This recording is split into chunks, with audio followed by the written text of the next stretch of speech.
Nesse vídeo, quero provar que o segmento AC é perpendicular ao segmento DB, baseado nas informações que tem nesse diagrama.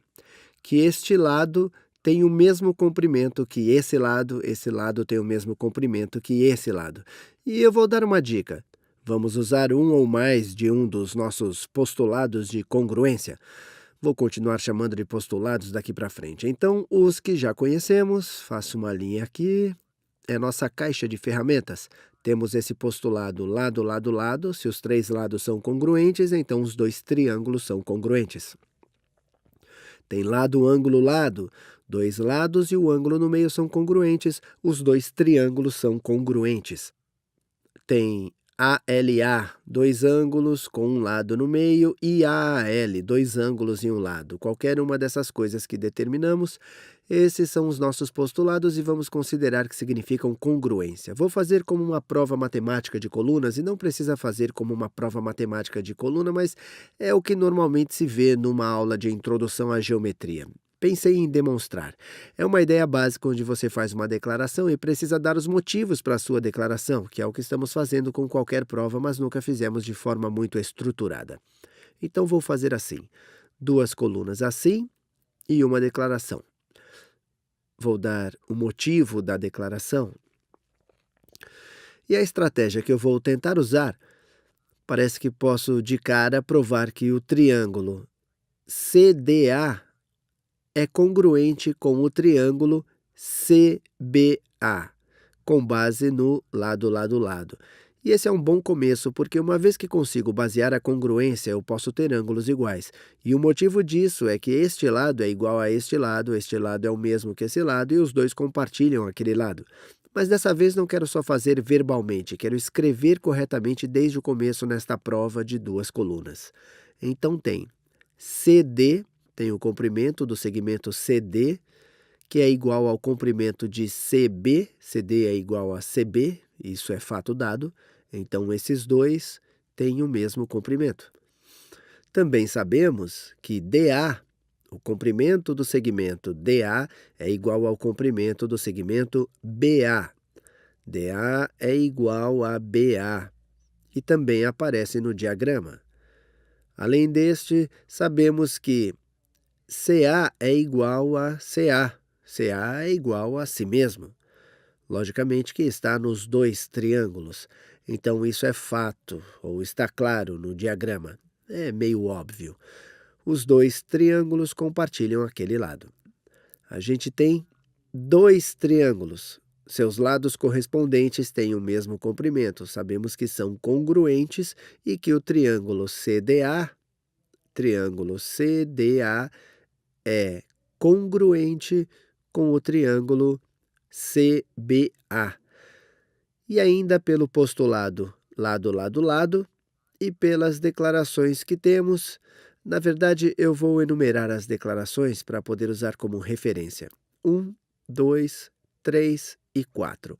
O postulado lado, lado, lado, e 1, 2 e 3 declarações.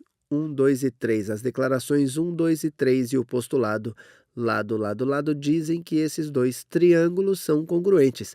E se são congruentes, sabemos, por exemplo, que todos os seus ângulos correspondentes são equivalentes. Por exemplo, este ângulo será igual àquele ângulo. Daí vamos montar essa declaração. O ângulo DCE, esta será a declaração 5. O ângulo DCE terá a mesma medida, e dá para falar que são congruentes.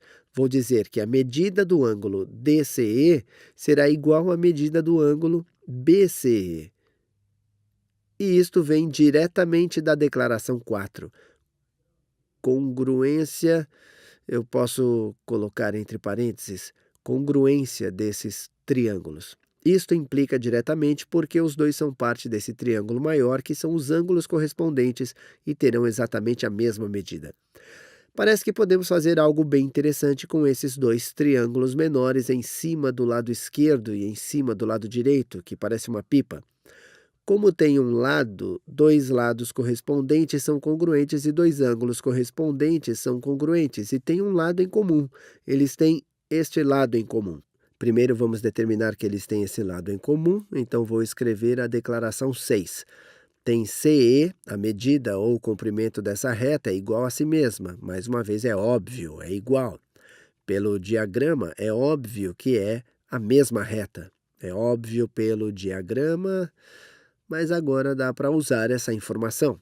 A gente não tem três lados, não provamos ainda que este lado é igual a este lado, que DE tem o mesmo comprimento que EB, mas um lado, um ângulo entre os lados e mais um lado, me parece bem interessante para nosso postulado lado, ângulo, lado. Então podemos dizer, pelo postulado lado, ângulo, lado, que o triângulo DCE é congruente DCE é congruente com o triângulo BCE. Triângulo BCE. E quando escrevo as legendas dos triângulos, estou me assegurando de estar colocando o ponto correspondente. Comecei em D, fui para C e depois para E. Então acho que o ângulo correspondente, ou poderia chamar de ponto correspondente, ou vértice, para esse triângulo é B. Se eu começar com D, começo com B. C no meio é o vértice correspondente para qualquer um desses triângulos, então vou colocar no meio e os dois vão para E. E isso é só para ter certeza de que estamos especificando o que corresponde com o que. E sabemos que é verdadeiro pelo lado, ângulo, lado. A informação que recebemos a partir da declaração 1, a gente sabe que esses dois lados são congruentes e que são congruentes porque vem da declaração 5. E a declaração 6 nos deu o outro lado. Declaração 6.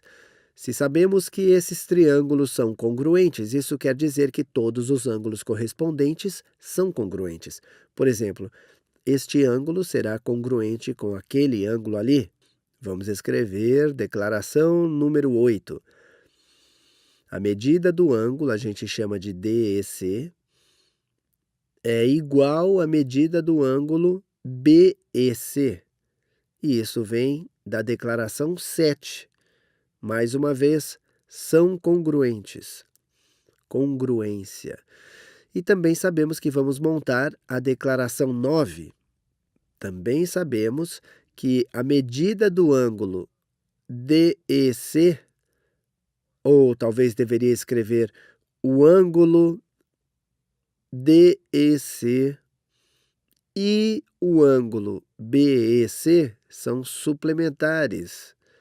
Isso é meio, pode ver na inspeção, mas vou escrever direito. São suplementares. Significa que se somam as medidas, somam 180 graus. A gente sabe disso porque são adjacentes. E os lados exteriores formam um ângulo reto. Agora, o próximo passo. Se sabemos que esses dois ângulos são iguais entre si e que são complementares, nosso próximo passo significa que poderia deduzir que devem ter 90 graus.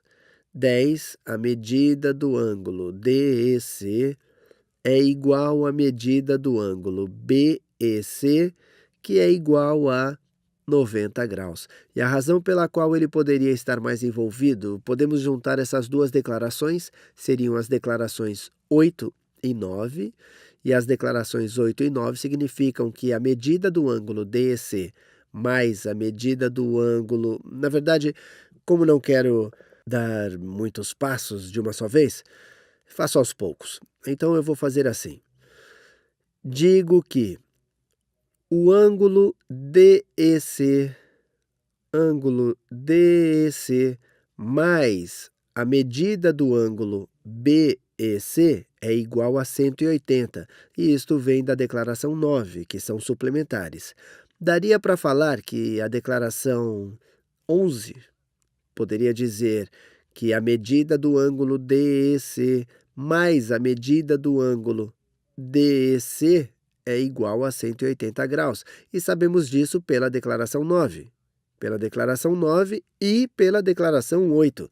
Basicamente, pegamos a declaração 9 e substituímos BEC. A medida de BEC é igual à medida DEC. Se a gente quer a declaração 12, Daí falamos que a medida do ângulo DEC é igual a 90, que é igual à medida do ângulo BEC. Isso provém diretamente das declarações número 11 e 8. E o que pode ver, estou demorando um pouco mais, passando pelos passos um por um. Em algumas das outras provas, teria dito simplesmente, obviamente implica nisso ou naquilo. E pronto, porque se isso tem 90 graus, vou escrever essa última declaração, a declaração 13, que é o que eu queria provar. Queria provar que AC é perpendicular a DB. AC é perpendicular ao que mesmo? AC é perpendicular ao segmento DB e provém diretamente da declaração 12. E pronto. Fizemos uma prova matemática de coluna e provamos que este segmento de reta é perpendicular a esse segmento de reta. Fizemos com LLL, com o postulado LLL e o postulado lado ângulo lado.